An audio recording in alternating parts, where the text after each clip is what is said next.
বাবরি মসজিদ প্রতিষ্ঠা বা তার ভিত্তি প্রস্তর প্রতিষ্ঠা শিলান্যাস গন্ডগোল সেইখানেই। কেউ বলছেন মন্দির হোক মসজিদ হোক কোনো আপত্তি নেই, কিন্তু মানুষের প্রতিদিনকার রুটি রুজি উন্নয়ন অনুন্নয়ন এগুলো নিয়ে চর্চা হওয়া উচিত। যখন বিধানসভা নির্বাচন এগিয়ে আসছে তখন কেন মন্দির মসজিদের মধ্যে এই বিষয়টা আবর্তিত হচ্ছে, চর্চা কেন সামনে আসছে? গতকাল ফিরহাদ হাকিম যখন প্রেস কনফারেন্স করছেন উনিও এই কথা বলছেন যে মন্দির মসজিদ তারা তাদের ইচ্ছে মতো যেখানে যে খুশি করতে পারেন, কিন্তু বাংলার মানুষ কি এটাই চান? তাহলে কে কি করছে মাঝখান থেকে এই খেলা কি কেউ খেলছে? সরাসরি ইঙ্গিত এবং স্পষ্ট বক্তব্য কিছু ক্ষেত্রে সামনে এসছে, অভিযোগের তীর বিজেপির বিরুদ্ধে। যাই হোক, গতকালের সেই ঘটনাক্রম আপনারা দেখেছেন এবং আজকে সকালবেলা যখন সংবাদ মাধ্যমের প্রতিনিধিরা হুমায়ুন কবিরের সঙ্গে দেখা করতে যাচ্ছেন খুব স্পষ্টভাবে যে তিনি তো আজকে রেজিগনেশন দেবেন, গতকাল তো তাই বলেছেন যে আজকে রেজিগনেশন দেবেন, কিন্তু সেরকমটা হয়নি। তিনি দল থেকে কবে রেজিগনেশন দেবেন জানি না, কারণ তিনি বলছেন যে আমি এখনো কোনো সাসপেনশনের চিঠি পাইনি। সিএনকে এক্সক্লুসিভ কি বলেছেন এটা শোনাবো আপনাদের, তারপরে শুরু করবো আজকের অনুষ্ঠান। আজকে হুমায়ুন কবির কি বললেন সিএনকে দেখুন। 25শে ফেব্রুয়ারি 6 বছরের জন্য বহিষ্কার করেছিল, তারও কোনো ডকুমেন্টস দেয়নি, চিঠি দেয়নি। আর গতকাল যেটা হয়েছে ফিরহাদ হাকিম যেটা করেছে ওটা বহিষ্কার না, সাসপেন্ড। সে সাসপেন্ডেরও কোনো দেখুন এআইটিসির পেজ দেখুন, কোনো ডকুমেন্টস দেখাতে পারবে না। এদের দলের ভিতরে কত রকম মত আছে, কেউ এটা সাসপেন্ড করতে রাজি হয়নি, কেউ বলেছে না করে দাও। ওই যে 3 জন ছিল তার মধ্যে ওর দিকে ঠেলেছে, ও ওর দিকে ঠেলেছে। কাজে আগামী দিনে তৃণমূল কংগ্রেসের নেত্রী বহরমপুর থেকে যে চিত্রনাট্য করেছেন তার জন্য উনি নিজেই 2026-এ প্রাক্তন মুখ্যমন্ত্রী হয়ে যাবেন। যে 2026-এ একেবারে টক্কর লড়াই দেবেন? হ্যাঁ, প্রাক্তন করে ছাড়বো। তৃণমূল কংগ্রেসের 3 টার্মসের ক্ষমতার অবসান হবে 2026। দলের অন্দরেই দ্বিমত রয়েছে আপনাকে বহিষ্কার করার? অবশ্যই রয়েছে, নাহলে বলুন না এআইটিসির পেজে সব কিছু দেয়, তা আমাকে বহিষ্কার করেছে না সাসপেন্ড করেছে তার রেজিম কি এআইটিসির পেজে দিতে বলুন। এই বড় বড় নেতাকে, ববি হাকিমকে বলুন যে এআইটিসির পেজে নেই কেন? আপনি শুধু মুখে বলে দিলেন মিডিয়ায়, তাকে নোটিশও দিলেন না, চিঠিও দিলেন না। 3বার শোকজ করেছে, 1 পাতার শোকজের 3 পাতার উত্তর দিয়েছি, 2 পাতার শোকজের 4 পাতার উত্তর দিয়েছে। আজ পর্যন্ত এই ডিসিপ্লিনারি কমিটি খায় না, মাথায় দেয়, মাখে না, কোথায় রাখে, কোনো কিছু তার নাই, তারা আবার আমাকে ডিসিপ্লিন শিখাবে? ববি হাকিম গতকাল বলছে যে আমাদের দল ধর্মনিরপেক্ষ দল, হুমায়ুন কবির যেটা করছে সেটা ঠিক নয়।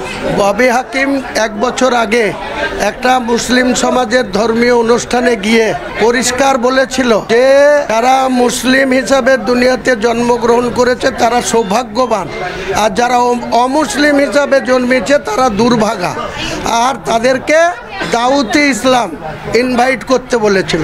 এটা কতটা সেকুলার এটা বলা যায়? ভারতবর্ষের কোনো নাগরিক এটা বলতে পারে? আমি আমার ধর্মর প্রতি পূর্ণ আস্থা রাখতে পারি, অপর ধর্মের প্রতি আমাকে শ্রদ্ধাশীল হতে হবে। তো উনি কেন বলেছিলেন যারা অন্য ধর্মে তারা দুর্ভাগা বা তাদেরকে দাউতি ইসলাম হতে, সবাইকে ইসলাম হতে? আজ তার কাছে আমাকে সেকুলারের পাঠ নিতে হবে, ধর্মনিরপেক্ষর পাঠ শুনতে হবে। বাবরি মসজিদ নিয়ে আপনি অনড়? একদম। আপনি একটা কথা বললেন যে গতকালও জানিয়েছেন যে 22 তারিখে নতুন দল স্থাপন করবেন। এই নতুন দল কি তৃণমূল কংগ্রেসকে আগামী দিনে কোথাও গিয়ে টক্কর দেবে? তৃণমূল কংগ্রেসের বিরুদ্ধেও লড়বো, বিজেপির বিরুদ্ধেও লড়বো। এরা তো বলছে আমাকে যে আমি বিজেপির মুখ্যমন্ত্রী, কালকে কথাতে বোঝা গিয়েছে ডাইরেক্ট বলার সাহস নেই, ইনডাইরেক্টলি আমাকে মিন করে বলেছে বিজেপির টাকা খেয়ে আমি নাকি মুসলিম ভোট কাটার চেষ্টা করছো না। কার আমি তো করবোই। তুমি বিজেপির সাথে তলায় তলায় লাইন করে 4 বারের জন্য মুখ্যমন্ত্রী হওয়ার প্ল্যান করবা, তোমাকে এক্স করার জন্য তো এটা আমি করবোই। তোমার কিছু করার থেকে করে নাও, তুমি বাগা ওল হলে আমি বুনো তেতু। কথা বারংবার বলা হয় যে একটি সম্প্রদায়কে শুধুমাত্র ভোট ব্যাংক হিসাবে কাজ করানো হচ্ছে, তাদেরকে ভোট ব্যাংক হিসাবেই রাখা হয়েছে, কিন্তু কোনো রকম কোনো উন্নয়ন করা হচ্ছে না। গতকাল আপনিও বললেন কিছুই উন্নয়ন হয়নি, ওই শুধু রেড রোডে ঈদের নামাজে গিয়ে একটা হিজাব পরে মুসলিমদেরকে দুধেল গাই বলে ঘোষণা করে যে আমরা তোমার সঙ্গে আছি। মুখ্যমন্ত্রী বলছে দুধেল গাই, এই যে শব্দটা ব্যবহার করেছে, কোথাও গিয়ে কি মনে হচ্ছে মানে মুসলিমদেরকে করজোড়ে আবেদন করব, কারো দুধেল গায়ে হয়েন না, কারো চামচাগিরি করেন না, কারোর জন্য মুনাফিকি করেন না, ইমান নিয়ে বাঁচুন, ইমান নিয়ে কবরে চলুন। 26-এর লড়াইয়ের ডাক কি 22 তারিখ থেকে দেবেন না আগামীকালই দিয়ে দেবেন? না না, কালকে কোনো কথা হবে না রাজনীতির, কালকে শুধু কোরআন তেলাওয়াত হবে। বহরমপুরে কি তৃণমূল বিজেপি একযোগেই কাজ করছে? আপনি তো দীর্ঘদিন অভিযোগ করেছেন। ওখানে প্রশাসনের একটা অংশ এখানে বিজেপির দ্বারা তাদের গুরুত্ব দেয়, তাদের দিয়ে চলে, তাহলে সেইভাবে মমতা ব্যানার্জি পুলিশ মন্ত্রী আর তার পুলিশরা যদি বিজেপির নেতাদের সাথে যোগ সাজস করে চলে, তার মানে এটা কি হয়? এই মুহূর্তে হুমায়ুন কবির তাকে বহিষ্কার করা হয়েছে। এই মুহূর্তে একবার একটু সরাসরি নজর রাখি, হুমায়ুন কবির কি বলছেন?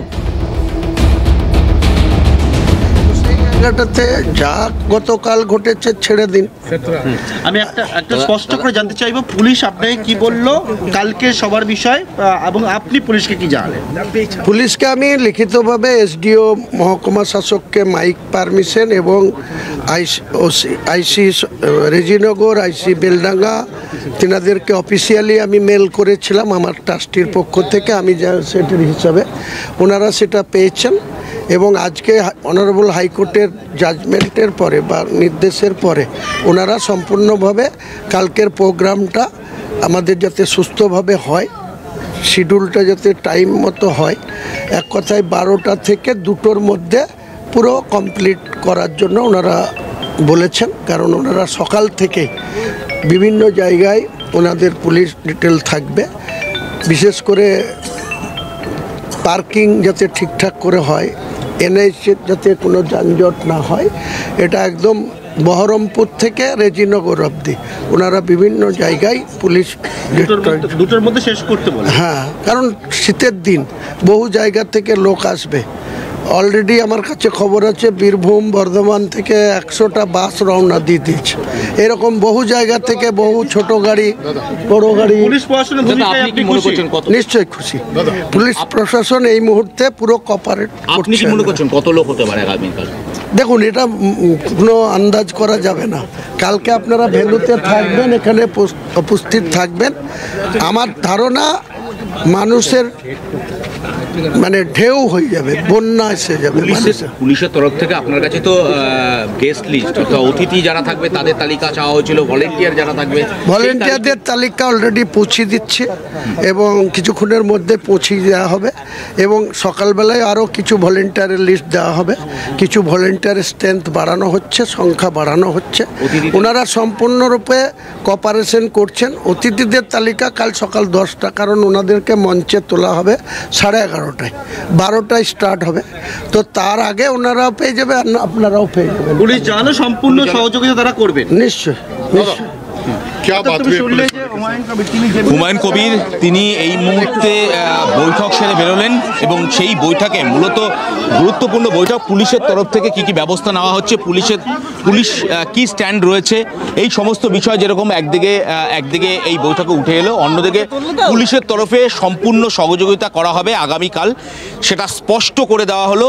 শুধু তাই নয়, যাতে এনএইচ অর্থাৎ ন্যাশনাল হাই রোড সেটা যাতে কোনোভাবে আটকে না পড়ে, তার যানজট যাতে না হয়, সেই দিকে পুলিশের তরফ থেকে যাতে বিশেষভাবে নজরদারি করা হয়, সেই বিষয়টিও কিন্তু একেবারে হুমায়ুন কবিরের তরফ থেকে স্পষ্টত জানানো হয়েছে। আগামীকাল যারা ভলেন্টিয়ার হিসেবে কাজ করবেন তাদের তালিকা যেরকম ইতিমধ্যে জমা করা হয়েছে পুলিশকে, যারা অতিথি রয়েছেন তাদের যে তালিকা, সেই তালিকা কিন্তু এখনও পর্যন্ত পুলিশকে দেওয়া হয়নি। সেই তালিকা পৌঁছে দেওয়া হবে সকাল 10:30 নাগাদ। 11:30টার পর অতিথিরা তারা একে একে মঞ্চে উপস্থিত হবেন, তার আগে তালিকা পৌঁছে যাবে। ইতিমধ্যে রেজিনগর থানার ওসি এবং আইসি সঙ্গে বৈঠক হলো। দুজন পুলিশ আধিকারিক তারা এসেছিলেন, তাদের সঙ্গে হুমায়ুন কবির তিনি বৈঠক চাললেন। ইতিমধ্যে একদিকে যেরকম এদিকে বৈঠক চলছে, অন্যদিকে এসপি এবং অ্যাডিশনাল এসপির নেতৃত্ব আরও একটি বৈঠক, সেই বৈঠকেও উপস্থিত থাকবেন হুমায়ুন কবিরের তরফ থেকে প্রতিনিধিরা, এবং তারা বৈঠকে তাদের সমস্ত কিছু, তাদের কতজন এখানে উপস্থিত হতে পারেন, কত মানুষ এখানে উপস্থিত হতে পারে, এইসব বিষয় তারা কিন্তু তুলে ধরবেন সেই বৈঠকে। ক্যামেরায় জ্যাকি সিংয়ের সঙ্গে শুভজিৎ দে, ক্যালকাটা নিউজ। যেটা বোঝা গেল, হুমায়ুন কবিরের সঙ্গে আজকে একটা বৈঠক হয়েছে এবং এই বৈঠকে পুলিশের তরফ থেকে এই বৈঠক, এবং আগামীকাল যা যা কিছুক্ষণ আগে হুমায়ুন কবির বলছেন, আমি এটা রিপিট করছি না, এইভাবে এই কর্মসূচি এগোবে। আলোচনা শুরু করি এবার। আমাদের সঙ্গে যারা রয়েছেন তাদের সঙ্গে আলাপ করাবো। আমাদের সঙ্গে কংগ্রেসের তরফ থেকে কংগ্রেস মুখপাত্র অশোক ভট্টাচার্য রয়েছেন। অশোক দাকে প্রথমে স্বাগত জানাই আমার অনুষ্ঠানে। রয়েছেন বিজেপি মুখপাত্র অরিজিৎ বক্সি, অরিজিৎ দাকে স্বাগত জানাবো। রয়েছেন তৃণমূল মুখপাত্র সম্রাট চক্রবর্তী, সম্রাট দাকেও স্বাগত জানাই। এই যে সম্রাট দা, আপনাকে দিয়ে শুরু করব। এই যে মানে আমি জানি না প্রশ্নটা এটা কি আপনাকে করব, যে এটা কি কোথাও একটা অস্বস্তির জায়গা তৈরি হলো তৃণমূল কংগ্রেসের, নাকি এটাতে আপনারা স্বস্তি পেলেন? না, স্বস্তি অস্বস্তির প্রশ্ন নয়। তৃণমূল কংগ্রেস কখনো সাম্প্রদায়িক রাজনীতি করেনি। সেক্ষেত্রে দাঁড়িয়ে হুমায়ুন কবির এর আগেও অনেকবার অনেক কিছু যেটা দলের পক্ষে নয় এমন মন্তব্য করেছিলেন। সেক্ষেত্রে বারবার আমাদের শৃঙ্খলা রক্ষা কমিটি তাকে ডেকে সতর্ক করা হয়েছিল, তাকে সেন্সার করা হয়েছিল, এবং বহু ক্ষেত্রে তিনি ক্ষমা চেয়ে নিয়েছিলেন এবং তাকে পুনরায় সুযোগ দেওয়া হলো। কিন্তু জল যখন মাথার ওপর দিয়ে চলে যাচ্ছে তখন দলকে বাধ্য হতে হয়। রাজ্যের মাননীয় মুখ্যমন্ত্রীর সিদ্ধান্ত এবং শৃঙ্খলা রক্ষা কমিটির পক্ষ থেকে জনাব ফিরহাদ হাকিম প্রেস বিবৃতি দিয়ে জানিয়ে দেওয়া হয়েছে। কিন্তু যে কথাগুলো উনি বলছেন সে কথাগুলো হুমায়ুন কবিরের কথা না, সেই কথাগুলো স্ক্রিপ্টেড। সেই কথাগুলো শুভেন্দু অধিকারীর স্ক্রিপ্ট, হুমায়ুন কবিরের মুখ। বিজেপি 2026-এর নির্বাচনে জোটসঙ্গী বাড়ালো। এর আগে আমরা দেখেছি বিজেপি বিরোধী দলনেতা মন্তব্য করেছিলেন তারা ইতিমধ্যে দুটো দলকে জোটসঙ্গী করছে, একটা আইএসএফ আর একটা হচ্ছে মিম। তৃতীয় জোটসঙ্গী হিসাবে আত্মপ্রকাশ করা এবং সংখ্যালঘু ভোট কাটার চেষ্টা, এই প্রবণতা, যেটা বাংলার ক্ষেত্রে একেবারে চলবে না। কারণ বাংলার মুসলিম সম্প্রদায়, সংখ্যালঘু সম্প্রদায় জানেন যে বিগত 14 বছরে মমতা বন্দ্যোপাধ্যায় বাংলার সংখ্যালঘু মানুষদের জন্য কি কি করেছেন, বাংলার সংখ্যালঘু মানুষরা এই বাংলায় কতটা নিরাপদে আছেন, সে কাজগুলো মমতা বন্দ্যোপাধ্যায় করতে পেরেছেন। বাবরি মসজিদ, কেউ একটা মন্দির করবে, মসজিদ করবে, তাই নিয়ে কারো কিছু বক্তব্য নেই। দেখুন, আজকে হাইকোর্ট এই বিষয়ে ঢুকবেন না বলেছে, কিন্তু রাজ্য সরকারের হাতে সম্পূর্ণ ক্ষমতা দিয়েছেন আইন শৃঙ্খলা বজায় রাখার। এবং সরকারি ক্ষেত্র থেকেও আমরা আমাদের সরকার নজর রাখছে কি ব্যবস্থা ওখানে হচ্ছে, কি ঘটনাপঞ্জি ওখানে ঘটে চলছে।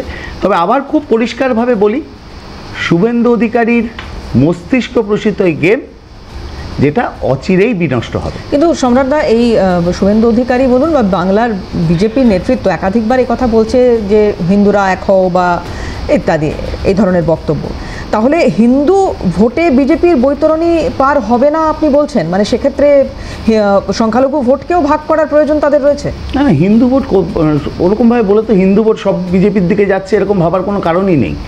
বিজেপি যে ভোটটা পায়, বিজেপি কারণ নেই যে এটার পেছনে বিজেপি, না না, এটা অবশ্যই বিজেপি আছে। আপনি এই দুদিন আগে এটা ভাবতে পেরেছিলেন যে বিরোধী দলনেতা প্রকাশ্যে বলবে যে ভবানীপুরে আমরা মমতা বন্দ্যোপাধ্যায়কে বুঝে নেবো আর মেটিয়াপুরে যে মিম আর আইএসএফ বুঝবে? আমরা আলোচনার মধ্যে আনতে পেরেছিলাম কেউ? যে বিরোধী দলনেতা প্রকাশ্যে দাঁড়িয়ে বলছেন যে আমাদের সংখ্যালঘু সেলটাই তুলে দেওয়া উচিত, সে নির্বাচনের সামনে এসে আজকে দাঁড়িয়ে বলছে যে মেটিয়াপুরুজে হলে আইএসএফ মিম, তা আইএসএফ মিম যদি বুঝে নেবে তাহলে বিজেপি প্রকাশ্যে স্বীকার করবে না আইএসএফ মিম বিজেপির জোটসঙ্গী হয়েছে 26-এর নির্বাচনে। বিজেপির নিজস্ব ভোট ব্যাংক কিচ্ছু না। সিপিএমের ভোট প্রথমে ভাড়া নিয়েছিল, এখন কিনে নিয়েছে। এই নিয়ে পশ্চিমবঙ্গে মমতা বন্দ্যোপাধ্যায়ের বিরুদ্ধে লড়াইয়ে জয়লাভ করা যাবে না, কারণ পরিসংখ্যান বলছে 2019-এ আমরা হারিয়েছি, 21-এ হারিয়েছি, 24-এ হারিয়েছি, তারপর 13টা উপনির্বাচনে হারিয়েছি, এমনকি যে কেন্দ্রটা মাদারিহাট কেন্দ্রটা ওদের ছিল সেটাতেও গোহারা হারিয়েছি। এবং আপনি শেষ কালীগঞ্জের নির্বাচনে যদি দেখেন, শেষ ওরা যে হিন্দু অঞ্চলে ভোটের 109খানা হিন্দু বুথ ছিল, 108টাতেই হেরেছে। কোথায় হিন্দু ভোট? বাংলায় এই বিভাজনের রাজনীতি চলবে না, বাংলা কখনো এটাকে স্বীকার করেনি। কিন্তু সম্রাটদা, এটাই তো খুব অ্যালার্মিং একটা জায়গা পৌঁছাচ্ছে। যদি ধর্মের রাজনীতিতেই 2026 বিধানসভা নির্বাচনের রূপরেখা বা তার চিত্রনাট্য তৈরি হয়, তাহলে রুটি কাপড়া মাকান নিয়ে কথা কে বলবে? আমি আসবো, কিন্তু একটা ব্রেকের সময় হয়ে গিয়েছে, খুব দ্রুত বিরতির পরে আবারও আলোচনা ফিরছি, সঙ্গে থাকুন। শুরুতেই যে প্রতিবেদনটা দেখিয়েছিলাম তার একদম শেষ ভাগে এসে হুমায়ুন কবির বলছেন মমতা বন্দ্যোপাধ্যায়কে সরাসরি চ্যালেঞ্জ করার কথা। অতি বড় শত্রু মমতা বন্দ্যোপাধ্যায়ের, এই কথা বলবেন বা মানবেন কিনা জানি না, যে উনি কি মমতা বন্দ্যোপাধ্যায়ের কন্টেম্পোরারি ভাবছেন নিজেকে না কি জানি না। যাই হোক, আমি একটু অশোকদার কাছে আসবো। অশোকদা, প্রথমত দুটো বিষয়, এক হচ্ছে আপনাদের দলের ইনি একজন পুরনো সদস্য, তো এই লোকটাকে নিয়ে আপনাদেরও এই ধরনের কিছু মাথা ব্যথা তৈরি হয়েছিল কি কখনো, এক? এবং দ্বিতীয়ত এই মুহূর্তে এই যে পরিস্থিতিটা তৈরি হলো, তাতে ওই যে প্রশ্নটা করেছিলাম ব্রেকের আগে, রুটি কাপড়া মাকান নিয়ে কথা কে বলবে? প্রথম কথাটা একটু বলি যে 1992 সালের 6 তারিখে যে ভয়ঙ্কর একটা কালো অধ্যায় ভারতবর্ষের ইতিহাসে রচিত হয়েছিল, ঠিক এতগুলো বছর পরে আবার 6 ডিসেম্বর তাকে কেন্দ্র করে, মন্দির মসজিদ বিতর্ককে কেন্দ্র করে পশ্চিমবঙ্গের একটা অশান্তিময় পরিবেশ সৃষ্টির অপচেষ্টা চলছে। আমরা যেটাকে কন্ডেম করি। আমরা আমাদের সভাপতি শুভঙ্কর সরকার আবেদন জানিয়েছেন সাধারণ মানুষের কাছে। আমি আপনাদের চ্যানেলের মাধ্যমে আবেদন করছি সাধারণ মানুষের কাছে, সম্প্রীতি বজায় রাখুন, গুজবে কান দেবেন না, গুজব ছড়াবেন না, সাম্প্রদায়িক সৌভ্রাতৃত্ববোধ বজায় রাখুন। 2 নম্বর কথা বলছি, হুমায়ুন কবিরকে সাসপেন্ড করেছে তৃণমূলের সদস্য, তৃণমূলের বিধায়ক, তৃণমূল কী করবে তৃণমূলের ব্যাপার। তো শাসনটা অনেক দেরি হয়ে গেল, মানে সঠিক সময়ে যদি শাসন করা হতো ভুবনকে, তাহলে ভুবন কিন্তু মাসির কানটা কামড়ে দিত না।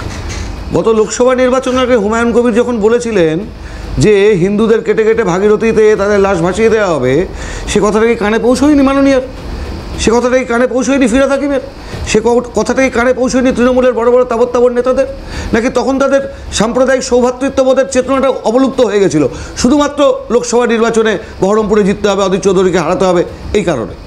3 নম্বর কথাটা হচ্ছে, আমরা যে কথাটা বারবার করে বলতে চাইছি, পশ্চিমবঙ্গের চাকরি চুরি, পশ্চিমবঙ্গের আরজি করের মতন ঘটনা, একের পর এক নারী নির্যাতনের মতন ঘটনা, এসআইআরের আবহতে সারা দেশের সঙ্গে সঙ্গে এ রাজ্যেও যে ফিয়ার সাইকোসিস তৈরি করছে, কোথাও মোদি, কোথাও অমিত শাহ, কোথাও স্বয়ং ভোটচোট জ্ঞানেশ কুমার এই রাজ্যে বিরোধী দলনেতা ডিসেম্বরে সার্কাসে নেমে পড়েছে, বারবার করে বলছে এতগুলো বিএলও বিহারে মানে জেলে গেছে, এই যে ভীতির বাতাবরণ, তার ফলে বিএলওদের মৃত্যু মিছিল চলছে, সাধারণ মানুষ আত্মহত্যা করছে, এই সমস্ত ব্যাপারটাকে চাপা দিয়ে হঠাৎ করে মন্দির মসজিদ খেলা শুরু হয়ে গেল।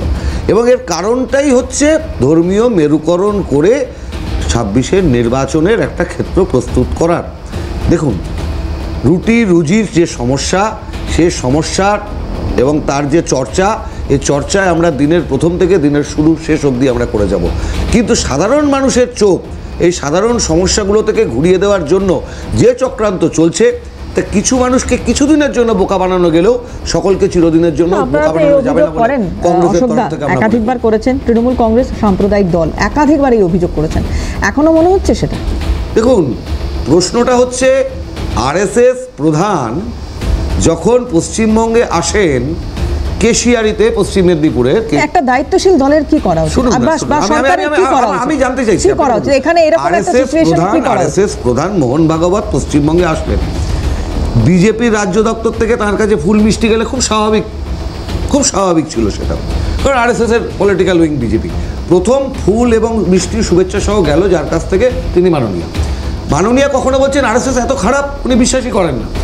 আবার আরএসএস এর যে মানে মুখপাত্র, ঠিক আছে, দীঘাতে মন্দির হলেও আপনারা সমালোচনা করছেন, আবার উনি যখন রেড রোডে যাচ্ছেন, উনি যখন রেড রোডে বিশ্ব সম্প্রদায়ের অনুষ্ঠানে অংশ নিচ্ছেন, তখন আপনারা সমালোচনা করছেন। খুব ক্লিয়ার কথা, মন্দির হোক, মসজিদ হোক, গির্জা হোক, গুরুদ্বারা হোক, মন্দির ভেঙে মসজিদ নয়, মসজিদ ভেঙে মন্দির নয়, গুরুদ্বারা ভেঙে গির্জা নয়, গির্জা ভেঙে গুরুদ্বারা নয়।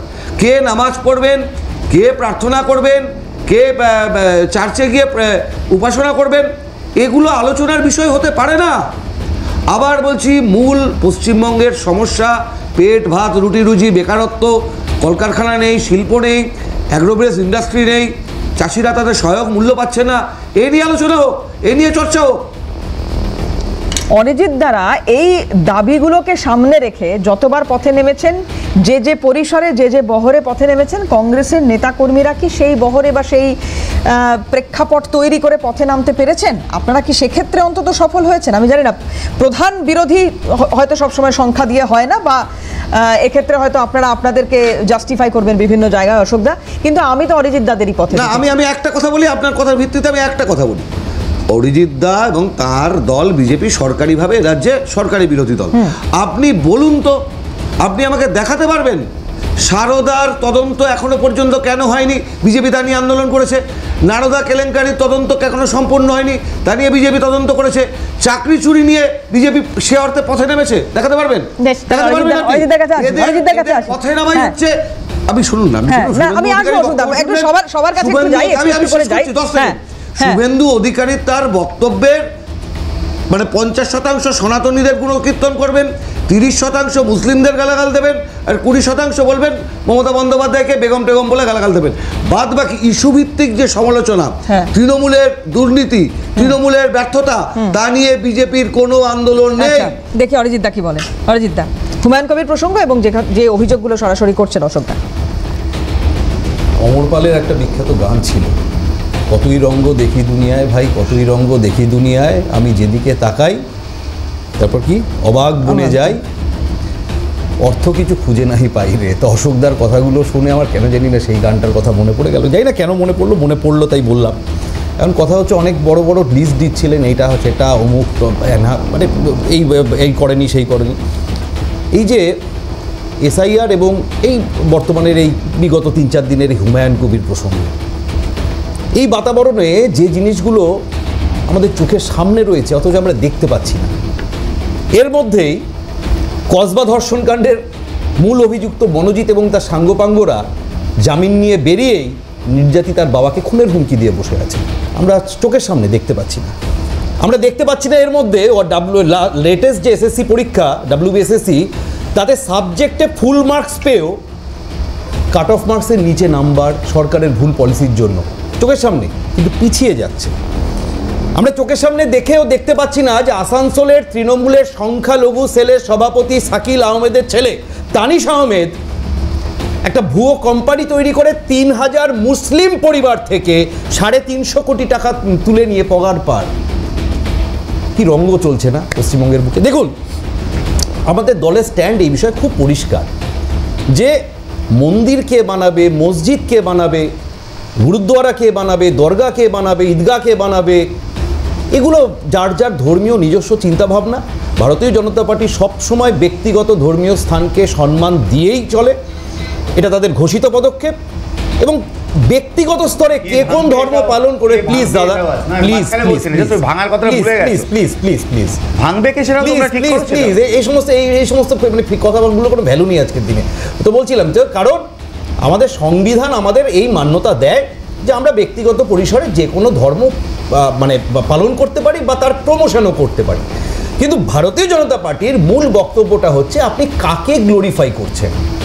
আপনি নামটা বাবরি মসজিদ দিয়ে আপনি কাকে গ্লোরিফাই করছেন? আপনি গ্লোরিফাই করছেন সেই আক্রমণকারী পিশাচ বাবরকে, যিনি তার পথে দিল্লি পৌঁছাবার পথে প্রতিটা গ্রামে যত লক্ষ লক্ষ হিন্দু ছিল তাদের গলা কাটতে কাটতে আর সেই দিয়ে টম্ব বানাতে এগিয়েছিলেন।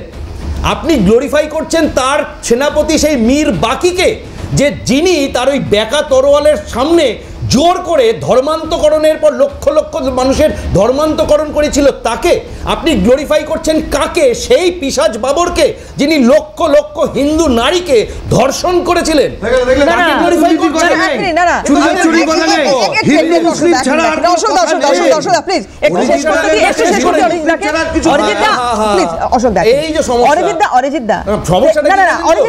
এই যে আপনি যা বলছেন, যখন হুমায়ুন কবির সেই বাবরি মসজিদের শিলান্যাস করতে যাচ্ছেন, তখন তৃণমূল কংগ্রেস দল হিসেবে যে পদক্ষেপটা নিল, সে তো আপনার তো তাহলে তার পাশে থাকার কথা, আপনার তো সেটা সমালোচনা করার কথা নয়। তৃণমূল কংগ্রেস আজকে যে পদক্ষেপটা করছে সেটারও সমালোচনা করছেন আপনারা। ওই যে সেই অদ্ভুত রঙ্গ, মানে কি বলি বলুন তো? বিষয়টা হচ্ছে, তৃণমূল কংগ্রেস সমালোচনা কিসের করছে? তৃণমূল কংগ্রেস সমালোচনা কিভাবে করছে? 3000 পুলিশ পাঠিয়ে জায়গাটাকে নিশ্ছিদ্র নিরাপত্তা বেষ্টনীর মধ্যে নিয়ে এসে কালকে শিলান্যাস, মসজিদের শিলান্যাস যাতে সিকিউরলি হয় সেটাকে এনশিওর করে সমালোচনা করছে।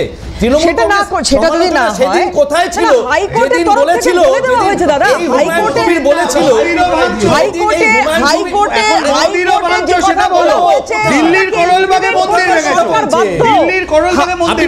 আপনি বাংলা ছেড়ে এখন যদি বাংলায় থাকুন বাংলায় থাকুন। এটা হাইকোর্টের অর্ডার। অরিজিৎ দা, আপনিও তো জানবেন, বলুন। এটা হাইকোর্টের অর্ডার, সেটা তো ইমপ্লিমেন্ট করতে হবে, এটা তো কিছু করার নেই এক্ষেত্রে।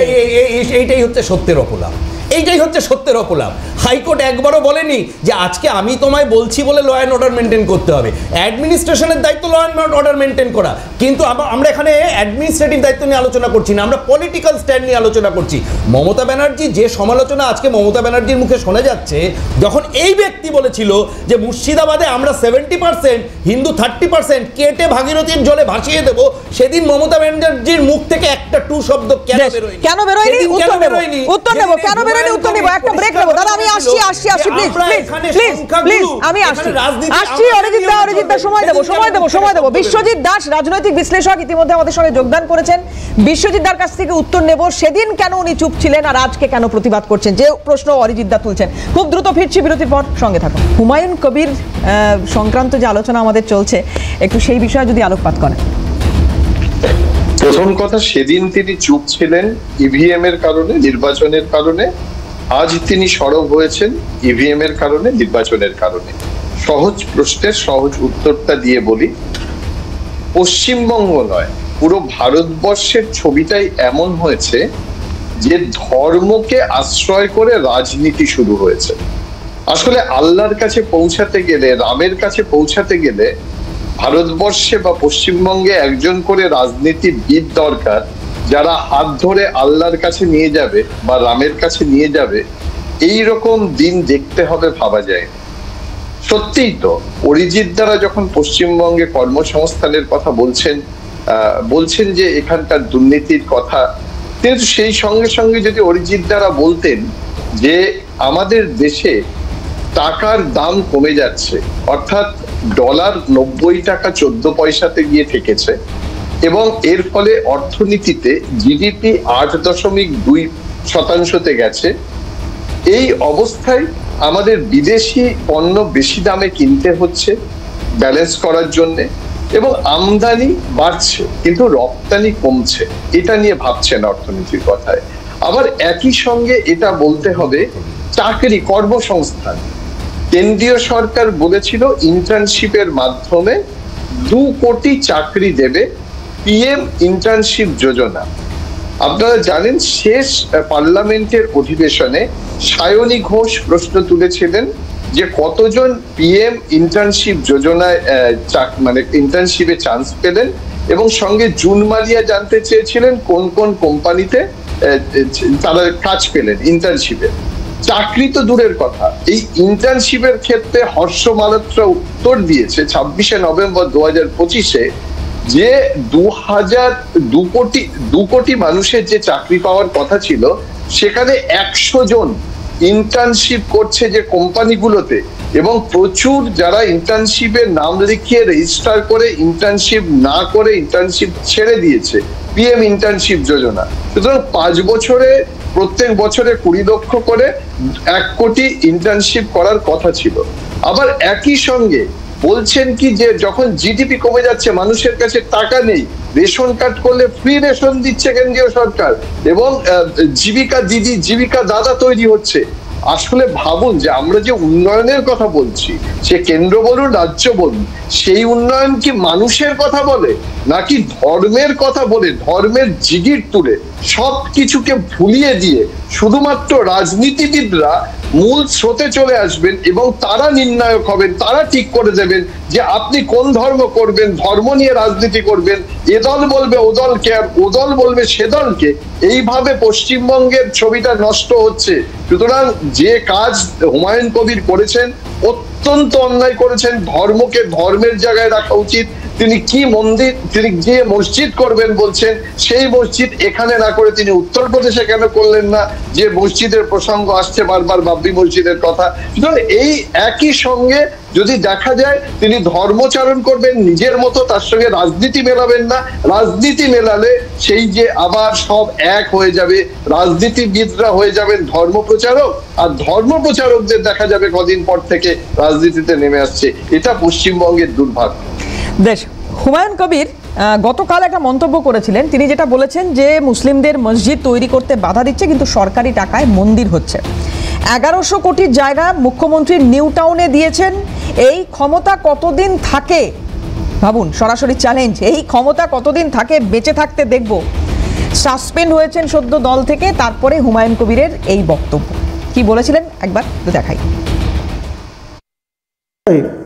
মুসলমানদের মসজিদ করতে বাধা দিচ্ছে, কিন্তু সরকারি টাকায় ভরি ভরি মন্দির হচ্ছে। 1100 কোটি টাকার দামের জায়গা নিউ টাউনে রাজারহাটে মুখ্যমন্ত্রী আবার একটা মন্দির বানানোর জন্য দিয়ে দিচ্ছে। এই ক্ষমতা কতদিন থাকে, আমি বেঁচে থাকলে এটা দেখব, তারপরে আমার।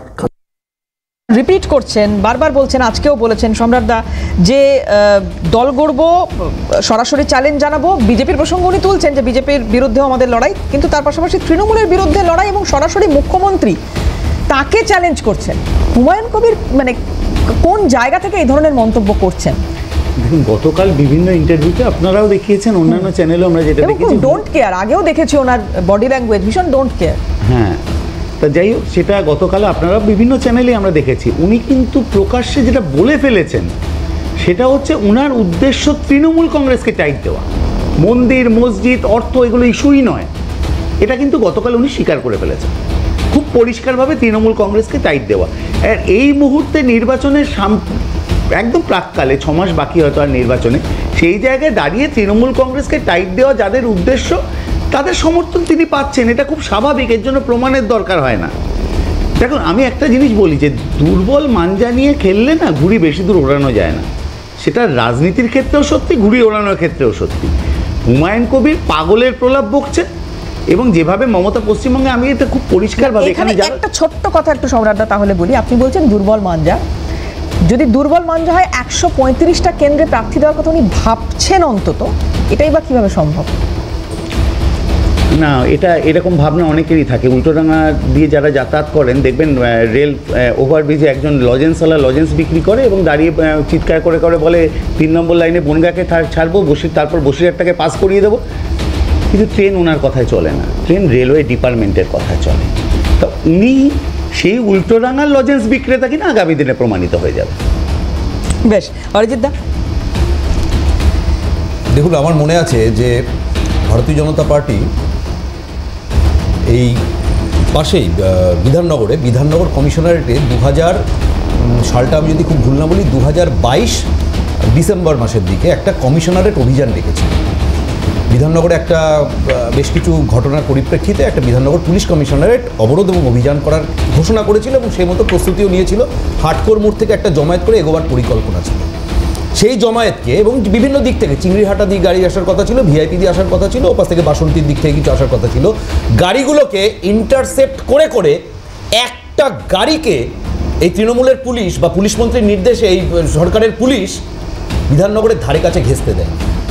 আজকে সেই পুলিশ মন্ত্রী, সেই মমতা ব্যানার্জি, যিনি মুখে নাকি এই হুমায়ুন কবিরের এই বক্তব্য বা এই স্ট্যান্ডের বিরোধী, তার জমানেতেই অনুষ্ঠানের বহরটা দলে নিয়েছিলেন কেন? সব দায় আমরা নেব।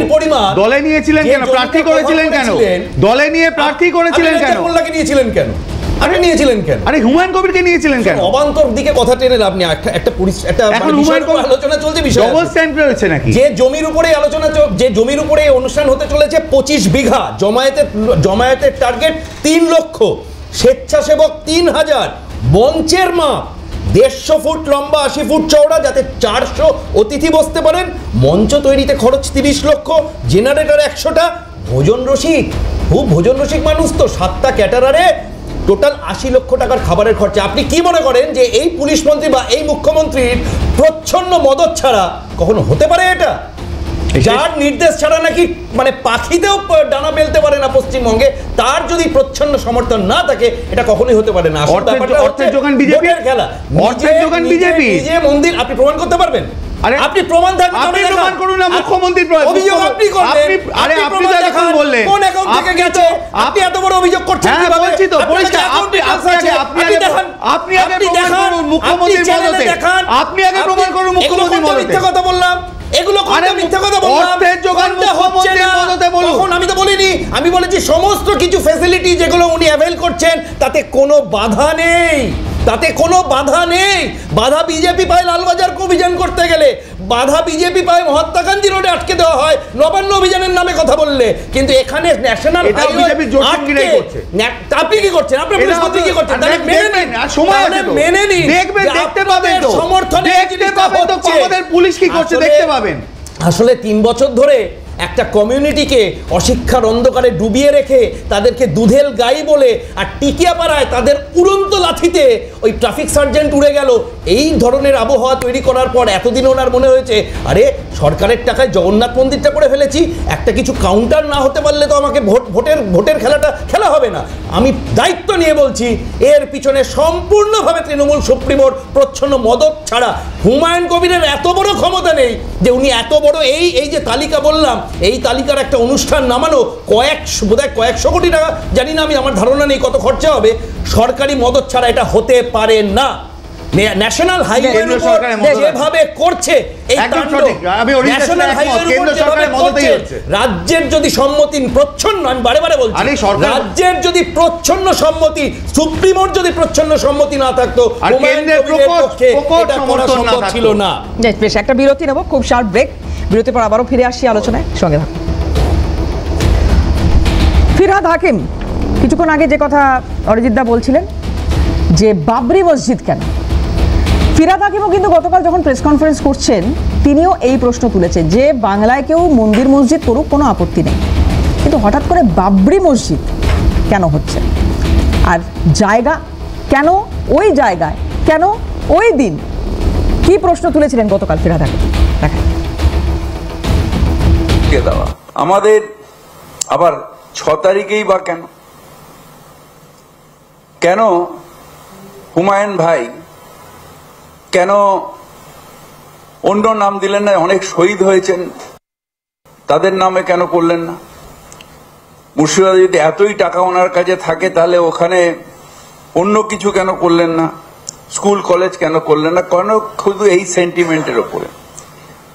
তাহলে বাংলা কি এগোবে না শুধু বাবরি মসজিদ আর রাম মন্দির এর মধ্যে সীমাবদ্ধ থেকে যাবে? না, এটা আসলে বিজেপির একটা অভিসন্ধি। তৃণমূল কংগ্রেস থেকে গাদ্দারকে নিয়ে গিয়ে তারা এই কার্ডটা খেলে, এবার তারা হুমায়ুন ভাইকে ধরেছেন এবং আমার বিশ্বাস যে বিজেপির কথাতেই এই ডিভিশনাল পলিটিক্স, অর্থাৎ সেটা আপনি রেজিনগরে থাকেন, ভরতপুরের বিধায়ক, কেন বেলডাঙ্গায় বাবরি মসজিদ হবে?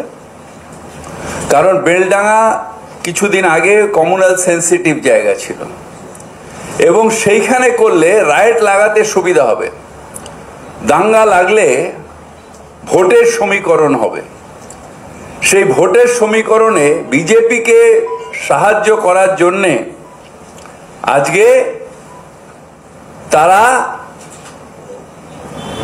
এই কাজটা করবার চেষ্টা করছে। অশোকদার কাছে আসি। অশোকদা, কেউ তো বলছেন বিজেপির বিরুদ্ধে সরাসরি অভিযোগ করছেন, কেউ তৃণমূলের বিরুদ্ধে সরাসরি অভিযোগ করছেন, কিন্তু আলটিমেটলি ভোট রাজনীতিতে মানে এটা নিয়ে প্রথমত রাজনীতি না হোক, এটা আমরা সবাই চাইবো, এখানে যারা যারা বসে আছি প্রত্যেকেই চাইবো, আশা করি যারা অনুষ্ঠান দেখছেন তারাও চাইবেন, কিন্তু তারপরেও এর থেকে বেরোতে পারছি না, সেই রাস্তাটা কেন দেখা যাচ্ছে না, কোথায় সমস্যা হচ্ছে? দেখুন, মুখে সবাই আমরা হয়তো বলছি যে ভোট রাজনীতির সঙ্গে ধর্মকে মেলানো উচিত নয়, কিন্তু আমাকে দেখতে হবে, আমাকে বুঝতে হবে যে আমার কর্মপ্রবাহ, আমার কর্মপদ্ধতি, ঠিক সেই জায়গায় দাঁড়িয়ে আমরা শুধুমাত্র ভোটে জেতার জন্য রাজনীতি করি না। খুব দায়িত্ব নিয়ে ভারতীয় জাতীয় কংগ্রেসের পক্ষে এই কথাটা বলতে পারি যে পলিটিক্স অফ হেট্রেড, যে ডিভাইসিভ পলিটিক্স আরএসএস, সংঘ পরিবার এবং বিজেপি সারা দেশে ইনজেক্ট করার চেষ্টা করছে, যেটাকে জননায়ক রাহুল গান্ধী বারবার করে বলছেন যে ঘৃণার কেরোসিন ছড়ানো হচ্ছে, নফরত কি বাজার মে মোহাব্বত কি দোকান। এটা শুধুমাত্র টায়ার দিয়ে কেরোসিন ঢেলে যখন আগুনটা দেওয়া হয়েছিল তখন কোন মোহাব্বতের দোকান খুলে বসেছিলেন আপনারা? বলে যান কোন মোহাব্বতের দোকান খুলে বসেছিলেন? হলো কথা হয়েছে, বলুন না। আচ্ছা বলুন না, সব দিক থেকে বলুন না। এই কথাটা বলার একটা আন্দোলন করতে পারেন না, এই কথাটা বলার সভাপতি মহাশয় আন্দোলন ডেকেছিলেন এন্টালির বুকে, 15টা লোক হয়নি, পাবলিক পে দিয়ে তুলে দিয়েছিল, পাবলিক পে দিয়ে তুলে দিয়েছিল। আপনার এক বাস লোক লেগেছিল শুধু, একটা বাসের নিত্যযাত্রী আপনাদের রাস্তা থেকে তুলে বাড়ি পাঠিয়েছিল, মনে আছে? আপনার ভাষা এবং শব্দ চয়ন, আপনার সংস্কৃতিকে বলে দিচ্ছি, যা ঘটেছে তাই বলেছি। আপনার ভাষা এবং শব্দ চয়ন আপনার এন্টালি জানি তো সঠিক, এই সঠিক দিলীপ ঘোষের ছাত্র ভাষা এন্টালি অবরোধ করতে গিয়েছিলেন, দেখেছি। আরে কেন অরিজিৎ দা প্লিজ, হ্যাঁ এরপরে বলতেই পারবেন না বাদ বাকি অংশটা, আজকে না হলে পরের দিনে এটা আমি বলে রাখলাম, এত বড় কথা। আমার নামটা জেনে রাখো, অশোক ভট্টাচার্য, মনে রাখবে, এত বড় কথা বলে রাখলাম।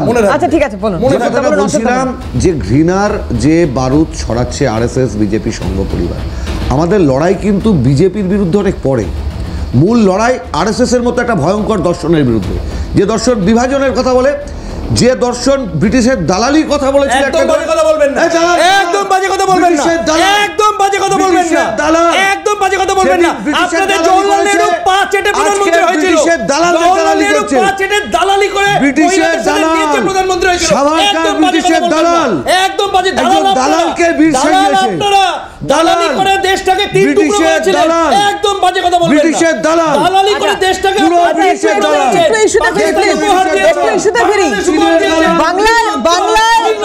বাংলায় নির্বাচন আসন্ন, please please please please please Arijit da, Ashok da সময় খুব সংক্ষিপ্ত, একটু বিশ্বজিৎ দার কাছে যাবো। Biswajit da please please please দাদা প্লিজ, বিশ্বজিৎ দা বাংলায় মন্দির মসজিদ রাজনীতি দেখতে হবে আমাদের, প্লিজ প্লিজ অশোক দা, বাংলায় মন্দির মসজিদ রাজনীতি কি দেখতে হবে আমাদের? বিশ্বজিৎ দা না, দেখো বাংলাতে তো আমরা দেখবো যে 5 লক্ষ মানুষ গীতা পড়ছেন আর 3 লক্ষ মানুষ নামাজ পড়ছেন, এটা আমরা দেখব। আমরা খালি প্রার্থনা করি এই 3 লক্ষ 5 লক্ষ মানুষ গীতা পড়ুক, নামাজ পাঠ করুক, তারপরে এসে একবার সাম্প্রদায়িক সম্প্রীতির কথা বলুক। তা না হলে কয়েক কোটি মানুষ যখন রাস্তায় সাম্প্রদায়িক সম্প্রীতির জন্য নামবে, তখন কিন্তু কেউই আর এদের ধরাছোঁয়ার ভিতরে থাকবে না। আর একটা কথা আমি বলি, যে বারবার কথা হচ্ছে আমাদের এই যে ভোটের ইকুয়েশন কি, দেখুন এই মুহূর্তে সংখ্যালঘু ভোটটা পশ্চিমবঙ্গের একটা ডিসিসিভ ফ্যাক্টর। মমতা বন্দ্যোপাধ্যায় তাকে সাসপেন্ড করে বার্তা দিলেন যে হিন্দু ভোটকেও যদি কনসেন্ট্রেট করা যায়, অর্থাৎ এখানে চরম যারা মৌলবাদী একটা বক্তব্য রাখছেন, সেই মৌলবাদী বক্তব্য রাখার পরে ভোটের আগে এই রাজ্যের যাতে সাম্প্রদায়িক সম্প্রীতি অক্ষুণ্ণ থাকে, এটা একটা, সংখ্যালঘু ভোট যাতে অটুট থাকে একটা, আর একটা হচ্ছে হিন্দু ভোট কনসেন্ট্রেট হওয়া। এই তিনটেকে কেন্দ্র করে রাজ্য রাজনীতি এখন সরগরম, এবং সেক্ষেত্রে নতুন মাত্রা যোগ করেছেন হুমায়ুন কবির যে খুব বেশি যদি পরিসংখ্যান দেখেন মুর্শিদাবাদের, তাহলে খুব বেশি ভোট কাটতে পারবে এমন না, উনি তো ভোট কাটবেন।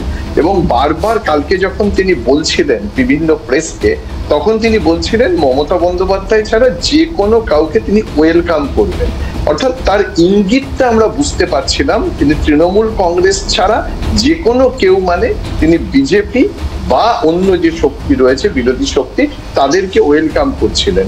এবং নতুন দল করে আমি ব্যক্তিগতভাবে মনে করি একজন রাজনীতিবিদ তার যে ক্ষোভ থাকবে তিনি সেই ক্ষোভগুলো বলবেন। আপনার কথা আমি 2000% আপনার সাথে সহমত।